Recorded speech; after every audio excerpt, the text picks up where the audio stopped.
There are literally a million different things that we want to do with our lives. We want to build a business, we want to exercise more, we want to spend more time with friends and family. But deciding how we're going to fit this into the 24 hours each of us has every day isn't so easy. So if we're looking for more time to work on our side business or to work on the things that are going to give us our dream life, then we really need to root out these things that are sabotaging our progress and really hindering our ability to get things done. So let's get straight into it. We often think that productivity is about how busy we can be and how much we can cram into every day. And there seems to be this never-ending competition as to who can have the best productivity app, or who can have the most organised calendar, or who can stay at their desk for the longest. But this isn't really what productivity is about. Productivity is about how much work you can get done. In other words, it's about the results. As Winston Churchill said, however beautiful the strategy, you should occasionally look at the results. Ultimately, the best measure of productivity is how much you create and ship. For example, I remember being at university and going to the library, and every single day or every so often when I went, I remember seeing the same guy sitting in the same space. And he'd always be doing something different. Sometimes he would be working, other times he'd be reading a book which wasn't related to his studies, he'd be watching a video, listening to music, or maybe even half asleep at his desk. And I remember thinking that there are so many times where we kid ourselves into thinking that we're working hard, when in reality we're just giving ourselves this illusion of work. And this is what we need to avoid. The real magic is what we deliver. We need to have the courage to make things happen, and while it's important to focus on the process and keep hustling, we should never overlook results. According to some research done by Deloitte, apparently 88% of us check our phone within the first hour of every single day, and 55% of us also check our work emails before we've even got to work. I won't lie, I find it pretty difficult not to reach for my phone first thing in the morning too. It's just something quite satisfying about checking to see how my investment's doing, or trying to see if there's been any interesting updates on social media or in the news overnight. Yet it must be one of the worst things that we can do for our focus, our productivity and our motivation. By consuming useless information on social media and in the news, we're essentially putting ourselves into this reactionary state whereby we're essentially flooding our senses with stressors and urgent tasks before we've even, focused on our own goals and our own things that we want to work on, or really even put on our clothes. It may seem like we're just innocently scrolling through our social media, but actually we're clogging up our minds and we're not able to stay present as a result. So what we're doing is we're not really focusing on what we ought to or want to actually work on, but instead we're worrying about the email that we need to reply to, or the notification that we haven't responded to, or even the latest Kardashian drama. This is just unnecessary. Just not what our family does. Like, there's way too much drama, so many haters in the world, we don't need it from our own inside circle. So what the most productive people do then is that they take a step towards their goals before the demands of the day interfere. They use that 1 hour in the morning where their physical and mental energy is at its highest to work on the things that matter most to them. And this is something that I recommend you do too. So instead of bringing your phone into the bedroom, I'd highly recommend you just leave it in the kitchen or in the lounge or somewhere else, and buy an alarm clock. Buy a physical alarm clock that will wake you up in the morning. So when you do wake up, your phone isn't the first thing you reach towards. Instead, you're just going to get out of bed and you have to consciously make the effort to go on your phone instead. This is honestly a game changer. Whether it's because of emails, calls, texts, or our own inability to concentrate, we switch tasks and get interrupted about every 3 minutes and 5 seconds according to research.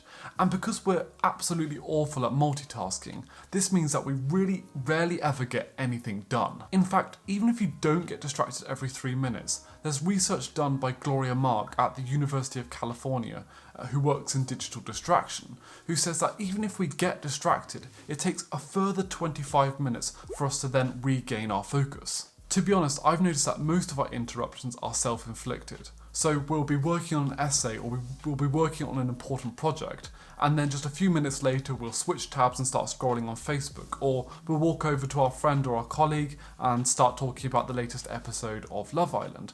And all we're essentially doing is playing tennis with our cognitive energies, volleying it back and forward. And unlike a tennis ball, our brain does take some time to switch direction. Highly productive people, however, bulletproof themselves from these distractions and this endless cycle of notifications. And they do this by clearing their workspace and making their environment as conducive as possible to productive work. And so what I would recommend is not only removing the devices, the phones, the unnecessary tech from where you're working, but also clearing absolutely everything that isn't essential to the work you're focusing on right now. The other thing I like to do is to ensure that the music I listen to isn't catchy. There's no lyrics, there's nothing that I'm going to, get into my head and start singing along to. And one playlist I'm really enjoying at the moment, which I'm going to link in the description section below, is a playlist by Nathaniel Drew and Tom Fox. So do check that out if you're the sort of person that likes to listen to music while working. While there are times that we have to work late to finish a project or to finish a task, this definitely isn't a long-term recipe for success. And it's particularly difficult to understand this mindset when you hear successful people like Gary Vee spouting about how hard they work every single day and that you should be doing the same thing. From 20 to 32 for 12 years of my life, I worked 7 days a week in a liquor store every fucking day and gave up everything. I worked 16 hours a day, every single day. I did not have one Saturday off in my 20s. I was ripping people's fucking flowers out of their yard when I was 4 and trying to sell it back to them. This mindset isn't healthy, and most successful people don't work until they're completely exhausted. They stop way before this point. You see, our mind has only got about 3 to 4 hours of peak performance in it every day, and once we get beyond that point, although we can work longer, you can sit down and work for 10 to 12 hours, the actual quality of that work will significantly reduce after that 3 to 4 hours. So if you begin seeing your performance reduce, your ability to produce quality work reduce after those 3 or 4 hours, there's no need to carry on. Feel free to rest, relax, take a break. So next time when you go back to that work, you'll once again be working to that high standard that you set for yourself. Alex Sujong Kim Pang, a Silicon Valley writer and a guy who specializes in productivity, wrote about this in his brilliant book Rest. He said that some of the greatest minds, including Charles Darwin and Albert Einstein, don't just work, endless amounts of hours every single day. Instead, they maximize the amount of depth of focus time they had per day. This is why we should be scheduling time into our calendar for breaks. We shouldn't just pack our calendar full of endless amounts of tasks and things to do and different chores. We should be deciding, okay, between 4 and 5, I'm going to have a coffee with my friend, or between 9 and 10, I'm going to spend time with the family. There's nothing wrong with doing this. We're not being less productive by, working less. In fact, if anything, by scheduling breaks and having time to rest and relax and spend time with the people we love, we're actually giving ourselves the energy to focus, be more productive, and be more motivated to work longer and harder in the future. At the start of every day, I love to write to-do lists. I mean, who doesn't? But the problem is that I end up writing a list of 20 or 30 different things that I need to get done. And I look at it and go, oh my god, how the hell am I going to get all this done today? The reality is, and the thing we often forget, is that the tasks we write down don't have the same priority. They're not all of equal importance. For instance, writing an essay or planning the business that we're going to create is going to be of greater importance than reading the next 5 or 10 pages of 50 Shades of Grey. And so we really got to look at our list and decide, is this important or is it not important? And sort of try to prioritise the list of tasks that you've got to do. And by ranking our tasks in order of what's most important, we can dedicate the best hours of our day to the things that are going to give us the greatest results. To help you out, I actually created this template here in Notion based on the Eisenhower matrix.